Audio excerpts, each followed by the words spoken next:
ଏବେ ଆସିଲା ବଡ଼ ଖବର। ଏହି 14 ବର୍ଷର ଛୋଟ ଜ୍ୟୋତିଷ ଫିକ୍ସ କରିଦେଲା ଡେଟ୍। ଏହି ତାରିଖରୁ ଭାରତରେ ଅନ୍ତ ହେବ କୋରୋନା। ସମସ୍ତ ସୂଚନା ଜାଣିବା। संपूर्ण खबर जानिबा पूर्वरु वीडियो को लाइक करने सहित वीडियो तले थिबा सब्सक्राइब बटन को क्लिक करंतु। पाखरे आसुथिबा बेल आइकन को मध्य क्लिक करंतु सबुदिन एमिति खबर जानिबा पई। चलंतु संपूर्ण खबर उपरे नजर पकाइबा।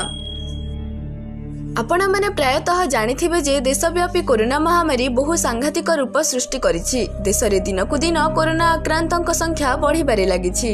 सेही भली मात्रा रे मृतकंक संख्या मध्य द्रुत गति रे बढ़िबारे लागिछि। तेबे एभली परिस्थिति लोकंक मन रे केवल गोटे प्रश्न जे केबे कोरोना रु मुक्ति मिलिबो। एही महामारी कोरोना देश राज्य रे हाहाकार सृष्टि करि सारिलानि। एही उग्र रूप धारण करथिबा कोरोना थमिबार ना नेउनी। एभली विपद संकुल परिस्थिति रे देशर बहु जनजीवन नष्ट हो सारिलाणी। मृतकंक पई श्मशानर स्थान अपर्याप्त हेउछि। तेबे एभली परिस्थिति रे किछि भविष्यवाणी मिलिछि। एक 14 वर्षर बालक कोरोनार केबे अंत हेबो बोली भविष्यवाणी करिसंती। तेबे आसंतु जानिबा संपूर्ण घटना विषय रे। ज्योतिष शास्त्र तथा भगवत कृपा वशतः मनीष भविष्यवाणी करिपारे। तेबे देशर एभली परिस्थिति रे जीवन को राह देला भली एही 14 वर्षीय शिशु कोरोना दूरे जीव बोली सूचना दैछंती। तेबे एहा समस्त जानिबा निश्चित आवश्यक। तेबे एही कथा केते दूर सत्य आसंतु जानिबा।